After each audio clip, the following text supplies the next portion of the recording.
If you're a parent of a child or children within the dance studio industry, then this next conversation is for you. Are you tired of the way it's always been done? And do you want better access to your kids before they hit the dance floor? If you answered yes to any of those questions, then Lindsay Duncan is someone you ought to make time in your schedule to meet. She's a high-level performer, business owner, in mom jeans who's successfully disrupting the tired and gender-biased dance studio industry. She says there's a more fun and inclusive way to teach dance and for children to discover their passion for the craft. She's the co-owner of the school Creative Arts, and she joined me this week to discuss her mission to get everyone on the same page when it comes to dance. I'm Kevin McShann. Let's have this conversation.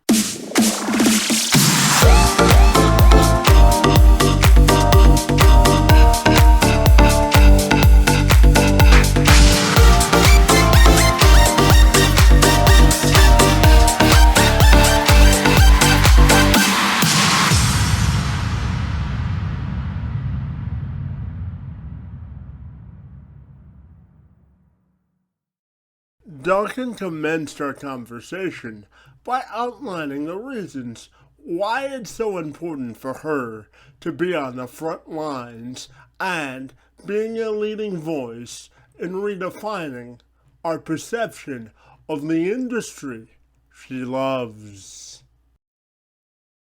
Yeah, you're absolutely right. I mean, I myself and my business partner Crystal were, products dancers, products of that industry growing up, and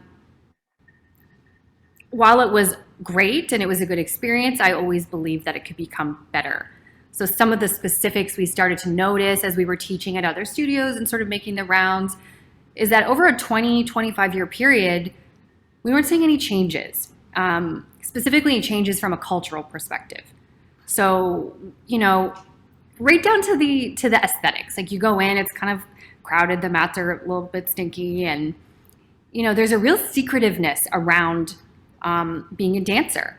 It's like the pricing isn't readily available, or step into my office kind of thing. If your child wants to be a dancer, I'm not too sure about that. Let's talk. Whereas the way Crystal and I see things is extremely different. We're a service industry. If a child, or an adult for that matter, wants to dance, come on in. We're open door policy. We have viewing windows. We have cameras. We have everything that's modern. And the most important thing is that our pricing is right up there. If you go to a Midas, and you say, okay, listen, how much is an oil change? Here's the price. So just little things like that was where we started with changing the culture. And then, of course, it kind of grew from there. She also says that erasing gender stereotypes is a big part of her mission so that everyone can embrace and love dance equally.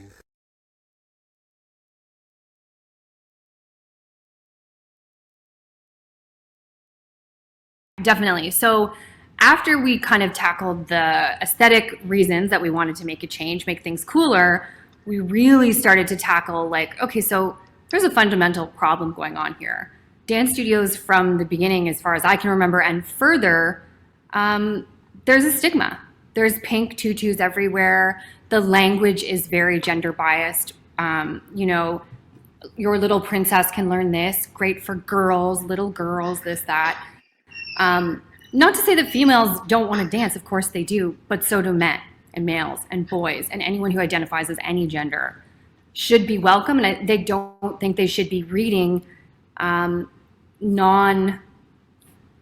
I think they should be reading gender specific language, not here. So, we took out all of the little girls, little boys. There was a practice too of certain studios, many studios actually offering boys to dance for free, which while that's kind of a nice perk, you're basically saying that this is mostly for girls, but we kind of need a few boys, so come on in, boys, for free, which I fundamentally disagree with. So stuff like that. I just think it's an industry that needs to change, and we weren't seeing change. So we took all of gender-specific language out of our programming, out of our instructors, and it's in our teaching handbook. This is how you do it, and this is how it's going to be. Duncan says there's absolutely a place for boys in the field of dance, and she offers this piece of advice to get them interested in the profession at a younger age. I think it starts by removing the stigma surrounding, boys, men, or any gender who dance, first of all, and we work backwards. If you are used to walking into a space that's beautiful, it's just nice to be in, there's many activities to choose from, and there's no language surrounding, this is obviously for girls, right down to the uniform. I think if you start making places accessible, the rest will follow in that way. I think it starts with the language. The COVID-19 pandemic has caused all small businesses to pivot in some way, and Duncan says her business hasn't been immune to the virus, and she had to learn to pivot quickly. So, like everyone, I'm sure it's very strongly affected us. So our industry at the moment is in with the fitness studio group and gyms. So we are the absolute last people beyond even restaurants who are allowed to be open. So we're actually working with an organization called Dance Safe Ontario, and they're working at a provincial level to help sort of educate people on what exactly dance schools and dance studios are. Just so that we can explain, we have a lot of control. We can fog, we can do all the things that not necessarily gyms can. So A, that's how it's affected us, and B, we've pivoted in a big way. As I was mentioning, we're going to virtual classes, and something I think is significant, we didn't just say, okay, everyone who's taking a class right now in studio, you're all going virtual. Yes, it would have been great for our bank account, and some days I wish we would have done that. However, it doesn't fit our brand. It's not fair to parents. They don't want to be doing online, and if they do, we want to have clients who really value that. So we pivoted, and we offer semi-private, private, all that kind of stuff, and it's worked out actually better. So that was a big risk for us, but it definitely paid off. Dance, as an art form, can often be classified with the benefit of human connection. So I was curious to ask Duncan how she's pivoted in her business in order to still provide her clients with an authentic experience. Oh, 100%. Crystal and I, my business partner, talk all the time about there's an energy that you just can't replicate. You need people around you. You need that. Now, I will say that having really small, like semi-private, private classes virtually does give you that kind of nice connection with your teacher. It doesn't replace the personal touch, of course, but I think it's our happy medium for now. Duncan and her husband are both in the performing arts industry, and when he got the job of a lifetime on Broadway, she had to learn quickly the power of independence and becoming an independent business owner and mom. I asked her to reflect on that experience. Sure. Yeah, so my husband is a Broadway actor, and we're used to him going on tours and being away, and it was a down year. He had just finished a tour, and so Crystal and I had said, okay, we're going to do this. We're going to start the business. So I think we had literally got the keys to the place we were going to start renovating, and my husband Jamie got the call to be King Kong on Broadway in a show called King Kong.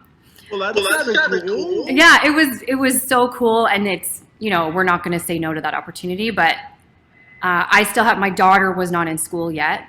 Same with my business partner's daughter as well. So we had two little people running around. My son was in grade 1, and I was a solo parent, and we started a business, and it was insane.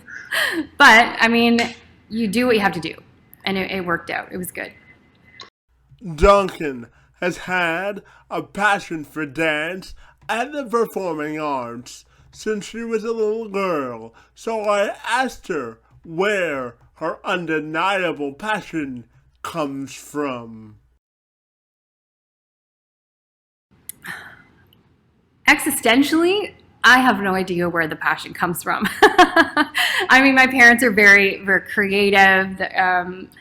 But what I do know is that for me, there is just absolutely no better medium out there for self-expression, self-confidence, and self-discovery. Like for me, it's not always about the performance or about the end result. It's more about the feeling that you get from it. I will always support performing arts. I think it is the most important thing for kids and adults to practice or to keep within themselves. Lindsay, I'm curious. As a female business owner, what sort of a legacy do you want to leave for your kids? I do hope we get to a point in their lives where, being specifically female in business or being, specifically a transgender in a certain area is not a thing. It's just you're a business person.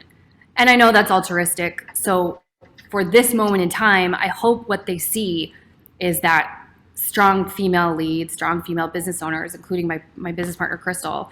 I hope they begin to see that it doesn't matter if you're female or not, really. Having a spouse in the same profession as you can come with its benefits. So I asked Duncan whether having a spouse in the performing arts has led to a stronger and healthier marriage. Yeah. Oh, yeah. Definitely. There's times when, so for instance, when I was, after he got back from his tour and I was running the business like full time, like 20 hours a day, he was the main and only stay-at-home parent, right? So that dynamic had to shift. And then when he goes on tour, suddenly the dynamic shifts again. So I think keeping that in check, and I actually think it's good for the kids. I have had people say like, oh my God, oh, this is horrible. It's not horrible. There's a lot worse things. And I think it makes the children adaptable and it keeps me on my toes. Lindsay, for anyone who is interested in supporting the School for Creative Arts, what's the best way they can contact you to get this done? Yeah, they can find us on our website, theschoolcreativearts.com. We're Instagram at The School Creative Arts and Facebook as well at The School Creative Arts.